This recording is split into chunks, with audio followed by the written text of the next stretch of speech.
सबकिछि ठीक थिले मध्य बारंबार भांगी जाउछि विवाह। भल प्रस्ताव आसी मध्य शेष मुहूर्त अटकी जाउछि कि विवाह। अनेक समय लोके याकू केवल भाग्य किंबा समय खेल भावी छाड़ी देइथांती, किंतु वास्तुशास्त्र अनुसार घरर किछि नकारात्मक शक्ति और भूल व्यवस्था मध्य विवाह विलंब कारण होई पारे। वास्तुशास्त्र कहे घरर प्रत्येक दिगरे शक्तिर प्रभाव रही थाए।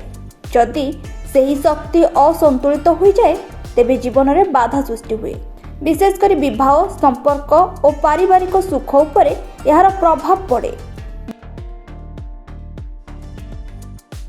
वास्तु अनुसार जो युवक किंबा युवती विवाह विलंब होउची सेमाने सबुठारु प्रथमे निज सोईबा घर उपरे ध्यान देबा उचित। घरर दक्षिण पश्चिम दिग को विवाह और संपर्क पाई शुभ मना जाए।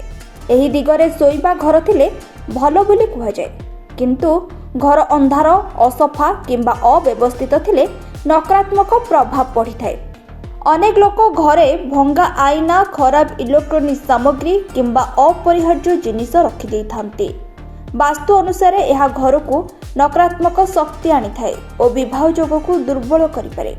सेथिपाई घर को सबुबेले सफा और सुसंगठित रखिबा उचित। यह सह विवाह बयसर युवक युवती माने केबे भी बीम तले सोइबा उचित नुहे बोली वास्तुरे कहा जाए।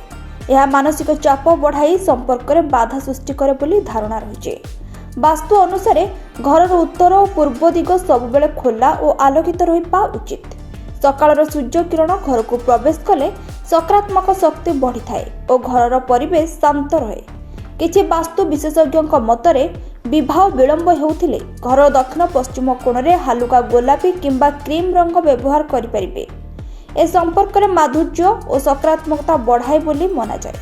घरे प्रतिदिन सकाळे दीप जलाइबा, पूजा स्थान सफा रखिबा और भल परिवेश सृष्टि करबा को मध्य वास्तुरे गुरुत्व दिया जाए,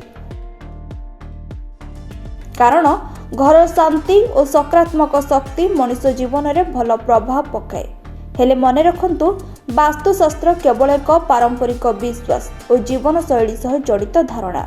संपर्क, बुझामणा, पारिवारिक समर्थन और ठीक निष्पत्ति मध्य जीवन में बड़ भूमिका नहीं थाए, किंतु घरर सकारात्मक परिवेश मन को शांत रखी जीवन में नुआ आशा आनी पारे।